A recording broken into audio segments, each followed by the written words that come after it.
A paper published in the American Heart Journal in 2006 made a thorough study of intercessory prayer in groups of cardiac bypass patients.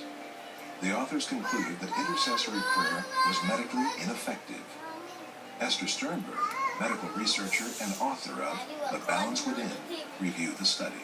There was no difference, either negative or positive, in the groups that were told they may or may not be prayed for. In fact, the one group of patients that knew they would definitely be prayed for actually developed more heart arrhythmias. It's been suggested that believing they needed prayer might have made them more anxious. Critics of these and other studies point out that testing prayer is proving an impossible task. So perhaps it isn't possible to scientifically demonstrate the effectiveness of prayer. But there's another factor that seems to be common to our three cases, and this one is easy to analyze. Water.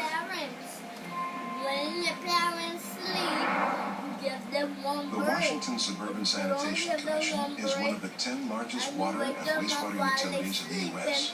They perform 500,000 tests a year to ensure the water drunk by 1.6 million residents in the D.C. metropolitan area is safe.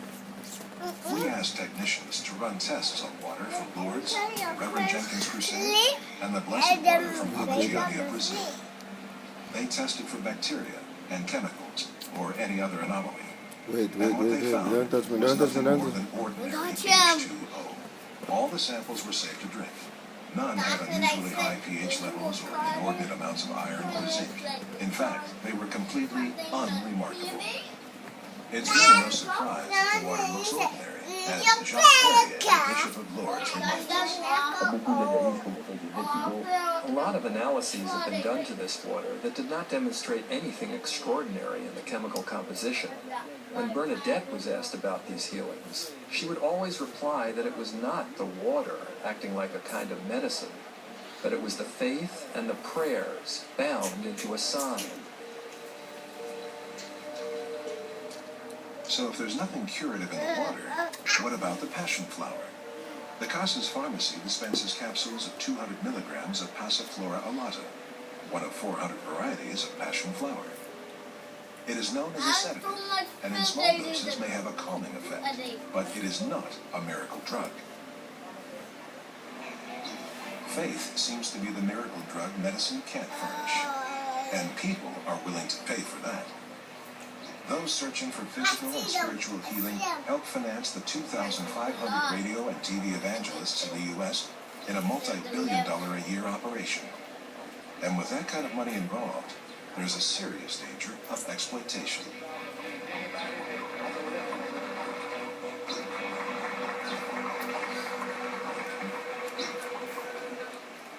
Ole Anthony started the Trinity Foundation, a Christian watchdog group in Dallas, Texas. He believes televangelists should be held accountable for what they say over the airwaves, and he's dedicated the last 20 years to investigating their claims. They're great manipulators, and they're people who have been that way throughout history. Anthony suggests that the Crusades are not about healing as much as they are about increasing the financial donor pool. These meetings are done to increase the mailing list, to fill out the cards. So they get you on your name and address, and then they milk you over and over. Anthony and his staff have attended and watched thousands of televangelist shows as part of their investigations. The Trinity Foundation has several thousand tapes of crusades from various televangelists. They have watched how people routinely get caught up in the excitement of the crusade. When they first go into an arena or into one of these meetings, they've already suspended critical judgment. Then there's all kinds of effects.